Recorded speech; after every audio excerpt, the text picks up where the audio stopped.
दोस्तों, soil mechanics के पहले टॉपिक में आज पहला ही टॉपिक पढ़ रहे हैं हम, ओरिजिन ऑफ सॉइल। हम वो टॉपिक पढ़ेंगे जो इम्पोर्टेंट है हमारे एसएससी जेई और आरआरबी जेई के लिए। ठीक है, पहले ये थ्योरी पार्ट है, उसके बाद इसी चैप्टर के ऊपर जो भी इसके टॉपिक हैं इनके ऊपर एमसीक्यू में बाद में लेके आएंगे, हम पढ़ेंगे। ठीक है, एक रिवीजन टाइप है तो थोड़ा सा कम टाइम में हम कवर करेंगे। ये वो टॉपिक होंगे सारे जो इम्पोर्टेंट हैं, जहाँ से हमारा क्वेश्चन बनता है। ठीक है, तो आज का टॉपिक क्या है? Origin of soil. हम सिंपल बात करते हैं यार, ओरिजिन ऑफ सॉइल, इतना भी इंजीनियरिंग नहीं लगानी इसमें। भाई मिट्टी कहाँ से आती है, कैसे बनती है? अगर कोई नॉर्मल छोटा बच्चा या कोई भी ऐसा इंसान ये पूछे यार ये मिट्टी कहाँ से आती है, तो भैया हमें उसको कैसे एक सिंपल लैंग्वेज में बता सकते हैं कि मिट्टी यहाँ से आती है। तो ओरिजिन क्या है सॉइल का? सिंपल नॉर्मल बंदा ये बोलेगा यार मिट्टी तो कहीं से नहीं आती, हम तो जैसे जब से पैदा हुए हैं तो मिट्टी देख रहे हैं, यहाँ पे तो चल रहे हैं मिट्टी के ऊपर, तो मिट्टी तो यहीं पे है। ऐसा नहीं होता है। मिट्टी आती है, हवा के साथ में आती है, पानी के साथ में आती है। ठीक है, माउंटेन्स टूटने के बाद आती है, उनको ब्रेक किया जाता है फिजिकली, केमिकली, आर्टिफिशियली, वो कई तरीके होते हैं। अब मिट्टी ऐसा तो है नहीं कि भाई एक ही तरह की मिट्टी होती है, मिट्टी भी कई तरह की होती है, तो वो चीज़ है। तो इस चैप्टर में सॉइल मैकेनिक्स में यही है कि मिट्टी की कंपोजिशन क्या है, मिट्टी के बारे में सारा। ओरिजिन ऑफ सॉइल में अब क्या है, व्हाट इज सॉइल? सॉइल क्या है भाई? ठीक है, तो soil is unconsolidated material. Unconsolidated material क्या होता है? जो अलग अलग पार्ट्स में हो। ठीक है, कंसोलिडेटेड मतलब एक माउंटेन हो गया, माउंटेन जैसे कि एक पत्थर हो गया। ठीक है, वो कंसोलिडेटेड है। उसमें भी मान लो पानी तो होता ही है, एयर भी पार्टिकल होते हैं, पर वो कंसोलिडेटेड में आता है। अब ये क्या है? सॉइल इज अनकंसोलिडेटेड मटेरियल, मतलब उसमें एयर भी होगी, गैस भी हो सकती है, पानी भी हो सकता है, छोटे छोटे बारीक बारीक टुकड़े। ठीक है, that has resulted from the disintegration of rocks. थोड़ा जुकाम तो हो गया यार। अब ये इसने बोल दिया कि रॉक्स का डिसइंटीग्रेशन होने से हमें सॉइल का ओरिजिन मतलब सॉइल मिलती है। चलो जी ठीक है, तो रॉक्स भी कौन कौन से कहाँ से मिलती है, किस किस तरह की सॉइल? सॉइल भी डिफरेंट टाइप की होती है, तो रॉक्स भी डिफरेंट टाइप के होते हैं। इग्नीशियस रॉक, ये मैंने वीडियो डाल दी है। ठीक है, बिल्डिंग मटेरियल में ये चैप्टर कवर किया है। Sedimentary rock, metamorphic rock. ठीक है, ये इनके बारे में मैंने उस वीडियो में बताया है, और वहाँ पे एक दो प्रैक्टिस सेट डल भी चुके हैं बिल्डिंग मटेरियल के, तो देख लेना यार आप। अब यहाँ पे क्या है? सॉइल, ये हमारी सॉइल है। इसमें क्या है? सॉइल पार्टिकल में आपके वॉइड में वाटर भी हो सकता है, एयर भी, एयर बोले तो गैस, और वाटर प्लस एयर दोनों भी हो सकते हैं, दोनों होते हैं, वो कह सकते हैं। ये सब चीज़ें मिलेंगी आपको सॉइल के अंदर। अब जी आगे देखते हैं क्या है ओरिजिन ऑफ सॉइल में। एक डेफिनेशन और देख लेते हैं। Earth crust consist of both rock and weathered rock as a soil, मतलब अर्थ क्रस्ट पे आपको सॉइल भी मिलेगी in a weathered form. Weathered rock बोलते हैं उसको भाई, टूटे हुए बारीक बारीक फॉर्म में, और आपको रॉक भी मिलेंगे up to an approximate depth of 20 kilometre. अब हम देखेंगे ये जियोलॉजिकल साइकिल प्रोसेस क्या होता है। देखो, रॉक का टूटना कैसे टूटता है, किसके थ्रू टूटता है, फिर वो ट्रांसपोर्ट कैसे होता है। ठीक है, इसी चीज़ को हम कहते हैं जियोलॉजिकल साइकिल प्रोसेस, मतलब नेचर के द्वारा रॉक का टूटना। ठीक है, टाइम के साथ में, तो वही चीज़ है। इसमें क्या बताया गया है? इरोजन, ट्रांसपोर्टेशन और डिपोजिशन। भाई टूटना, ब्रेक होना, फिर उसका भाई ट्रांसपोर्ट कैसे होगा एक जगह से दूसरी जगह, किसके द्वारा होता है, और डिपोजिशन भाई उसका जमा होना, इकट्ठा होना। तो ये प्रोसेस ही हमारा भाई रिपीट होता रहता है, और इसी को हम बोलते हैं जियोलॉजिकल साइकिल प्रोसेस। अब मान लो ये हमारा एक रॉक है, और ये भैया ब्रेक स्टार्ट हुआ, इसका इरोजन स्टार्ट हुआ। इरोजन कैसे होता है भाई? पानी से, हवा से, ग्लेशियर से, वो हम आगे देखेंगे किस तरह से इरोजन भी होता है। ठीक है, मान लो ये हमारा रॉक है और ये टूटना स्टार्ट हुआ। ठीक है, फिर इसका ट्रांसपोर्टेशन होगा, ये किसके द्वारा जाएगा भाई? हवा, पानी, हवा अपने साथ में छोटे छोटे बारीक बारीक कण होते हैं। ठीक है, उनको लेके उड़ती है, चलती है लेके धीरे धीरे। ठीक है, विंड के द्वारा, वाटर के द्वारा भाई, नदियों के द्वारा पत्थर कट कट के बारीक बारीक जो कंकर होते हैं वो आगे आते रहते हैं। और उसके बाद ग्रेविटी के साथ में भाई जो माउंटेन्स हैं वो टूटते रहते हैं, ग्रेविटी के साथ में नीचे की तरफ आते रहते हैं। दूसरा ग्लेशियर के साथ, भाई ग्लेशियर जब टूटेगा तो भाई अपने साथ में रॉक्स भी लेके आएगा, तो उसकी वजह से टूटना। तो इनके द्वारा टूटना नहीं, ट्रांसपोर्टेशन भी होता है। ठीक है, इनके द्वारा ट्रांसपोर्टेशन हो रहा है सॉइल का। तो ये जो प्रोसेस है भाई, रॉक का टूटना, एक जगह से दूसरी जगह उसका जाना, भाई किसके थ्रू, हवा, पानी, ग्रेविटी, ग्लेशियर के थ्रू, और फिर एक जगह जहाँ पे जाके उसका डिपोजिशन होना, भाई अर्थ में जहाँ पे कम, भाई मान लो इस जगह पे आके कुछ ऐसा सा लगा लो, यहाँ पे आके कंकर जो पानी से आए और हवा से आए, यहाँ पे धीरे धीरे जमा होने लगे, टाइम के साथ में बहुत सारे इकट्ठे होकर यहाँ पे एक पत्थर बन गया, बहुत सारा हैवी पत्थर, ठीक है। वो केमिकली रिएक्शन होती रहती है, उसकी वजह से वो मजबूत बन जाते हैं। तो ये एक प्रोसेस है। देखो ये हमारा रॉक है, इरोजन हुआ, इरोजन होके क्या टूट के ये छोटे छोटे कण बन गए, ठीक है, रेजिडुअल सॉइल जिसको हम बोलेंगे। और फिर ये ट्रांसपोर्टेशन होता है इसका, ये ट्रैवल करते हैं किसके थ्रू, जो बारीक बारीक कण है भाई पानी के थ्रू आते हैं, ठीक है, नदियों से, विंड हवा से, ग्रेविटी से, ग्लेशियर से, और फिर यहाँ पे मान लो कोई नीची सी जगह है, हर जगह जाते हैं, तो यहाँ पे इकट्ठे हुए, इकट्ठे होने के बाद क्या है, धीरे धीरे ये रॉक में कन्वर्ट हो जाएंगे।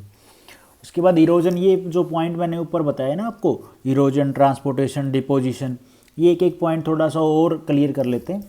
इरोजन क्या है, डिसइंटीग्रेशन ऑफ रॉक, ठीक है, वेदरिंग, टूटना, फिजिकली और केमिकली, भाई फिजिकली और केमिकली, और इन दोनों में क्या है आगे देखते हैं हम। फिजिकली कैसे, इसकी जो डेफिनेशन है वो बताई गई है, process by which rock डिसइंटीग्रेट्स into smaller fragment, ठीक है जी, रॉक टूटता है छोटे छोटे टुकड़ों में, due two factor like natural forces, भाई नेचर के द्वारा जो नेचुरल फोर्सेस होते हैं रॉक के ऊपर, भाई प्रेशर हवा का, ठीक है, और भाई वेट होता है, उसकी वजह से टूटना, उसका नेचुरल जो फोर्सेस होते हैं उनके द्वारा। वाटर के द्वारा टूटना, भाई पत्थर है पानी में रखा हुआ है, नदी भाई बह रही है तो धीरे धीरे वो काटती रहेगी उसको। विंड के द्वारा, ग्लेशियर के द्वारा, मैंने जो ऊपर आपको बताया। और केमिकली स्ट्रक्चर सेम, जो केमिकल स्ट्रक्चर होता है इनका भी सेम होता है, जैसे कि सैंड, ग्रेवल्स, ईटीसी। उसके बाद है केमिकली कैसे टूटते हैं, due to alteration in the chemically properties of rock minerals, new compounds are formed, ठीक है भाई। देखो रॉक है, मिट्टी है, या जो भी है हमारा किसी भी टाइप का रॉक है, उसमें केमिकली कंपाउंड तो होते हैं ना, अलग अलग तरह के मिनरल्स होते हैं यार, तो वो भी तो टाइम के साथ अपनी रिएक्शन करते हैं ना। Rain water coming in contact with rock surface, ठीक है जी, बारिश का पानी कांटेक्ट में आता है रॉक सरफेस पे, रिएक्ट फॉर्मिंग हाइड्रेट आयरन, भाई उस रॉक में मान लो आयरन ऑक्साइड है, कार्बोनेट है, सल्फेट है, तो उनके साथ में वो रिएक्शन करते हैं और वो केमिकली ब्रेक होने लगते हैं, ठीक है, या तो भाई उनकी स्ट्रेंथ है वो कम होने लगेगी, टूटने लगेंगे अपने आप। स्लो प्रोसेस होता है, काफ़ी टाइम लगता है इस प्रोसेस में। Chemically structure is not same, भाई इसका केमिकली जो स्ट्रक्चर है वो फिर सेम नहीं रहता है, जो भी पार्टिकल्स होंगे, ठीक है, अलग अलग हो जाता है, किसी में कुछ चला गया, किसी में कुछ चला गया। अब ये स्मॉलर होते हैं, लेस देन और इक्वल टू 2 माइक्रोन कोलोडियल पार्टिकल्स, इनको हम क्या बोलेंगे, कोलोडियल पार्टिकल्स। और जैसे कि हमारे हो गए क्ले हो गया, सिल्ट हो गया, ठीक है, तो ये हमारे केमिकली प्रोसेस होती है, हमारा केमिकली प्रोसेस होता है रॉक्स का टूटना, डिसइंटीग्रेशन होना, इरोजन होना। होप आपको ये थोड़ा सा समझ में आया। उसके बाद है ट्रांसपोर्टेशन, भाई अब जो ये पार्टिकल्स हैं ये कैसे ट्रैवल करते हैं एक जगह से दूसरी जगह, कैसे जाके इकट्ठे होते हैं।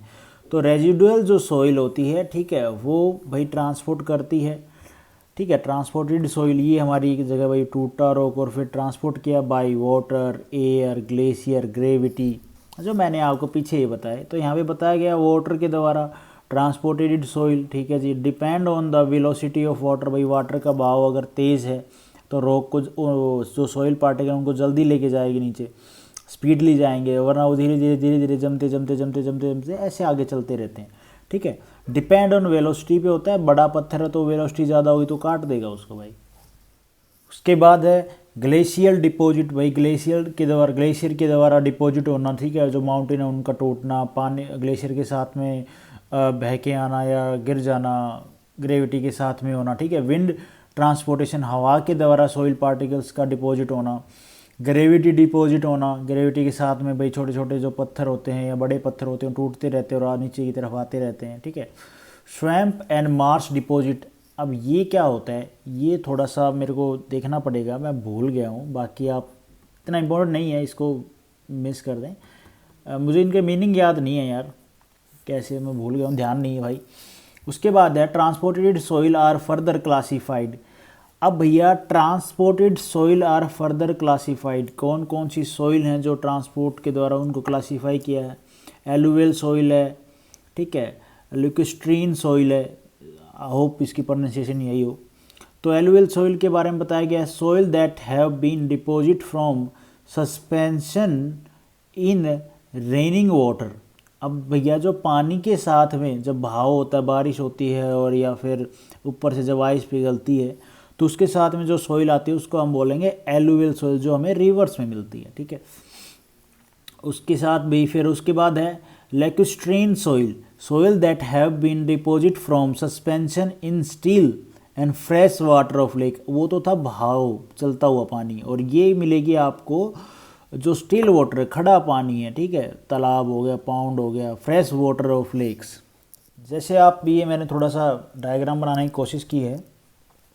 ये हमारी रिवर है, इसके साथ में भाई ये तेज़ बहाव, वेलोसिटी ऑफ वाटर है सॉरी, अगर ठीक है, अच्छा है, तो पत्थर है, माउंटेन, काट काट के उनको छोटे छोटे टुकड़े बह के आएंगे, तो वो जो सॉइल होती है वो हमारी एलुवियल सॉइल होती है, ठीक है। जैसे ग्रेवल्स हो गए, सैंड हो गई, सिल्ट होगी, क्ले हो गई। उसके बाद ये मान लो ये पानी किसी एक लेक में जाके इकट्ठा हो जाता है यहाँ पे, ठीक है, ये लेक हमारी, तो इसमें जो सॉइल होगी वो होगी हमारी लैक्यूस्ट्रीन सॉइल। और यही पानी दूसरी साइड में मान लो ओशन में जाके गिरता है, तो वो हमारी हो जाएगी मरीन सॉइल, ठीक है। उसके बाद है डेफिनेशन है ये, मरीन सॉइल डिपॉजिट क्या होता है, soil that have been deposit from suspension in sea water, ठीक है जी। समुद्र के पानी में जो सॉइल है वो हमारी कौन सी है, मरीन सॉइल है। और उसके बाद है aeolian soil deposit, soil that have been transported by wind, जो हवा के द्वारा सॉइल ट्रांसपोर्टेड होती है उसको हम बोलते हैं एओलियन सॉइल। और उसके बाद है ग्लेशियल सॉइल डिपॉजिट, जो ग्लेशियर के द्वारा आइस पिघलने से या आइस के टूटने से जो डिपॉजिट होती है, ट्रांसपोर्ट होती है सॉइल, उसको बोलते हैं ग्लेशियल सॉइल डिपॉजिट। तो ये एक बेसिक सी डेफिनेशन थी, इसमें थोड़ा सा मैंने होप ठीक ठाक आपको बताया हो। बाकी जो और इम्पोर्टेंट टॉपिक हैं उनको आगे कवर करेंगे। Thank you for watching this video. अगर वीडियो ठीक लगी तो लाइक करना, चैनल पे नए हो तो भाई सब्सक्राइब करना।